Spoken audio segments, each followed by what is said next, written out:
Bismillahirrahmanirrahim. Dear students, welcome to my YouTube channel English Studies with Mohsin Munir. So students, today we are going to discuss our next tense, present continuous tense. हम आज बात करेंगे present continuous tense की, फिलहाल जारी की student जिसमें काम चल रहा होता है, आपकी आंखों के सामने चल रहा होता है, जैसे बच्चा खेल रहा है, हम खाना खा रहे हैं, ठीक है, वो क्रिकेट खेल रहे हैं, ठीक है, ये सारा जो है ना, मतलब जो आप एक्शन हो रहा हो मौजूदा वक्त में, ठीक है, तो स्टूडेंट उसकी हम एक्टिव वॉइस की बात करेंगे। एक्टिव वॉइस वो टेंस होता है स्टूडेंट जिसमें आपको पता है काम करने वाला मौजूद होता है, सब्जेक्ट सबसे पहले आपके पास आता है, ठीक है।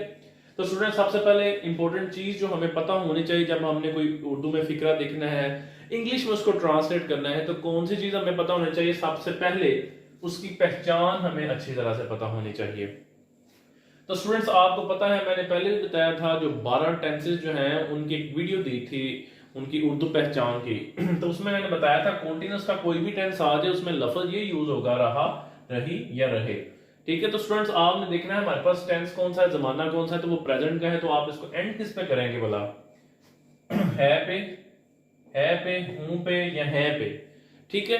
तो ये आपने सिंपल सी पहचान है, आपने इसको किसी किस्म का रट्टा नहीं लगाना, वैसे समझना है कि कॉन्टिन्यूस के लिए रहा, रही लगाना है, और जो टेंस है जमाना है वो लगा दें, जो प्रेजेंट है तो है या है लगा दें, पास्ट था तो था थी लगा दें। एनी हम बात कर रहे हैं जी प्रेजेंट की, रहा है, रही है, रहे, और एक्टिव वॉइस की बात कर रहे हैं।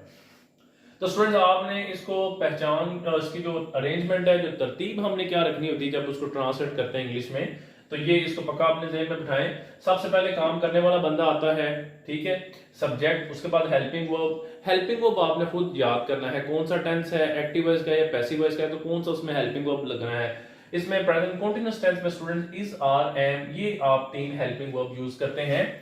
तो इज जब सब्जेक्ट काम करने वाला बंदा एक है तब आपने लगाना है, जमा है, प्लूरल है, ज्यादा है, तो आपने आर लगाना है। अगर मैं की बात है आई की, तो आई के साथ आपने एम लगाना है, जैसे ये दोनों आपके वाले भाई हैं आई और एम, और किसी के साथ आपने नहीं लगाना होता है एम वगैरह, आई के साथ ही बस लगना होता है। तो स्टूडेंट उसके बाद हमारे पास अहम तरीन चीज जो होती है दो, ये हेल्पिंग वर्ब और वर्ब। वर्ब की कौन सी फॉर्म लगनी है? याद रखें कोई भी कॉन्टिन्यूस टेंस आ जाए एक्टिव वॉइस का, चाहे प्रेजेंट का कॉन्टिन्यूस है, चाहे पास्ट कॉन्टिन्यूस है, चाहे फ्यूचर कॉन्टिन्यूस है, ठीक है, या ये जिनमें वक्त का जिक्र आता है, present perfect continuous, past perfect continuous और फ्यूचर परफेक्ट कॉन्टिन्यूस। याद रखें स्टूडेंट जिन भी टेंसेस में ये कॉन्टिन्यूस का जिक्र आएगा, काम के तसलसल का जिक्र आएगा, चाहे वो वक्त वाले हैं या वक्त के बगैर है, लेकिन ये याद रखना है एक्टिव वॉइस के होने चाहिए जिनमें सब्जेक्ट मौजूद होता है। हमेशा फोर्थ फॉर्म आप लगाएंगे, ठीक है ना, यानी कि फोर्थ फॉर्म क्या होती है स्टूडेंट्स? पहली फॉर्म के साथ, फर्स्ट फॉर्म के साथ आपने आईएनजी यूज कर देना, जैसे ईट है ईटिंग कर देंगे, प्ले है प्लेइंग कर देंगे। तो आए हम कुछ फिक्रे हैं उनकी प्रैक्टिस करते हैं। स्टूडेंट बच्चे क्रिकेट खेल रहे हैं, तो स्टूडेंट सबसे पहले आपने ये पहचान दिखनी है कि ये टेंस कौन सा है, रहे हैं, आपको पता चल गया फोन ये प्रेजेंट कंटीन्यूअस है। फिर दूसरे नंबर पे आपने ये देखना है एक्टिव वॉइस है या पैसिव वॉइस है। तो ये एक्टिव वॉइस है, क्यों एक्टिव वॉइस है? इसमें सब्जेक्ट मौजूद है शुरू में, खेलने वाले कौन है भला? बच्चे। तो अब हम इसको ट्रांसलेट करेंगे स्टूडेंट, एक बच्चा जो होता है उसकी इंग्लिश चाइल्ड होती है, जमा हो तो चिल्ड्रन, तो आप लगाएंगे द चिल्ड्रन, जमा है इसलिए स्टूडेंट्स ये जमा है इसलिए क्या आएगा? Are, the children are. उसके बाद काम आ जाएगा, क्या खेल रहे हैं, मतलब खेलना उनका काम है, आपने आईएनजी के साथ लगा देना है। प्लेइंग, क्या खेल रहे हैं? ये ऑब्जेक्ट है, क्रिकेट को खेल रहे हैं जी, लास्ट में आपने ऑब्जेक्ट लगाना, तो वो क्रिकेट आ गई। फिर दूसरे नंबर पे हमारे पास नेगेटिव फिक्रा है, किसान फसल नहीं काट रहे हैं, ठीक है, इसमें नेगेटिव के लिए नहीं आ गया, रहे हैं प्रेजेंट कंटीन्यूअस टेंस है। फिर देखिए एक्टिव है या पैसिव है, काटने वाले मौजूद हैं, शुरू में है किसान, लिहाजा एक्टिव वॉइस हुआ। सबसे पहले आप फार्मर्स लिखेंगे, और नेगेटिव फिक्रा है आपने इज, आर या एम इनके साथ सिर्फ क्या ऐड कर देना है? नॉट। तो लिखेंगे सबसे पहले किसान, द फार्मर्स, जमा है इसलिए आएगा आर नॉट। उसके बाद ये काम है उनका काटना, हार्वेस्ट करना स्टूडेंट, एक खास सेंस होती है फसल काटने के लिए, तो आप उसके साथ आईएनजी ऐड करेंगे, आर नॉट हार्वेस्टिंग। किसको नहीं काट रहे? ये चीज है फसल, द क्रॉप, फसल को हम कहते हैं क्रॉप, ठीक है।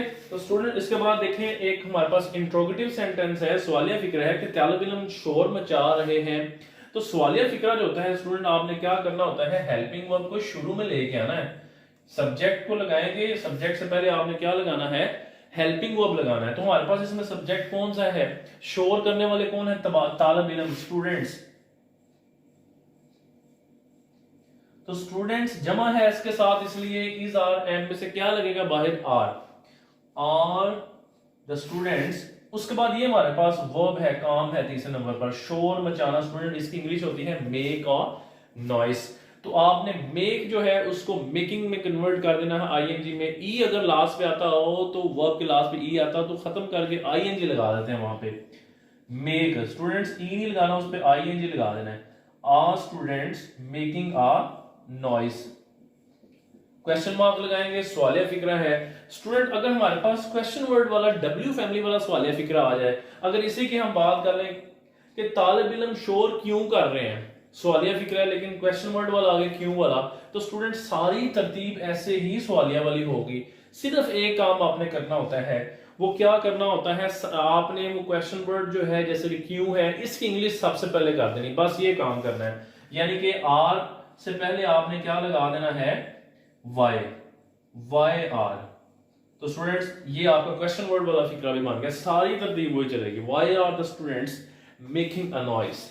उसके बाद देखें स्टूडेंट्स क्या तालिब इल्म शोर नहीं कर रहे हैं। तो स्टूडेंट इसमें आपको नजर आ रहा है हमारे पास ये इंट्रोगेटिव भी है, सवालिया भी है, नेगेटिव भी है, फिक्रा इकट्ठा हो गया है। अब जो मनफी सवालिया फिक्रा हो जाता है ना इकट्ठा, उसमें भी आपने यही तरतीब फॉलो करनी है। सवालिया की जो होती है हेल्पिंग वर्ब से आपने शुरू करना है, उसके बाद आपने सब्जेक्ट लगाना होता है, ठीक है ना, मतलब जो हेल्पिंग वर्ब से आपने शुरू करना है, सब्जेक्ट आगे चला जाता है। स्टूडेंट ये एक चीज आपने याद रखनी, जब फिक्रा मनफी सवालिया इकट्ठा हो जाता है तब नोट आपने सिर्फ एक वर्ड है जो याद रखना है, नोट लगाना होता है सब्जेक्ट के फौरन बाद। अगर पैसिव वॉइस का फिक्रा है तो सब्जेक्ट तो वहां पे नहीं होगा, ऑब्जेक्ट होगा, तो ऑब्जेक्ट के फौरन बाद आपने नोट लगा देना होता है, ठीक है। तो स्टूडेंट इसको करेंगे तो क्या, तालिब इल्म, तो हमारे पास ये सब्जेक्ट है, उसी जमा की सेंस ही है, यानी कि पहले हम ये वर्ड लिख लेते हैं, फर्ज करें स्टूडेंट्स जमा, तो स्टूडेंट्स जमा है, हमने हेल्पिंग वर्ब कौन सा लगाना है, आर, आर द स्टूडेंट्स, ठीक है। मनफी भी है तो मैंने कहा है जो शोर करने वाले हैं वो स्टूडेंट्स हैं, इनके फौरन बाद आपने क्या लगा देना है भला, नोट, सिर्फ ये याद रखना है। अगर फिक्रा आम मनफी का हो, जिस जो सवालिया ना हो, आपने हेल्पिंग वर्ब के साथ नोट लगाना होता है, इनके साथ हेल्पिंग वर्ब के साथ। अगर सवालिया और मनफी इकट्ठे हैं तो आपने हेल्पिंग वर्ब को शुरू में निकाल लेना होता है, लिहाजा आपने फिर सब्जेक्ट लिख के सब्जेक्ट के साथ नोट लगाना होता है, ये याद रखना है। आर द स्टूडेंट्स नोट, उसके बाद वर्ब आ गया वही शोर करना, मेक से मेकिंग कर देंगे, मेकिंग अ नॉइस। तो स्टूडेंट ये आपका मनफी सवालिया फिक्रा भी बन गया है। तो student if you haven't subscribe my channel, kindly subscribe my channel and hit the bell icon so that you may have informative videos like that. And if you want to have online MA English classes from me, you can contact me. The number is displayed on the whiteboard. Allah Hafiz.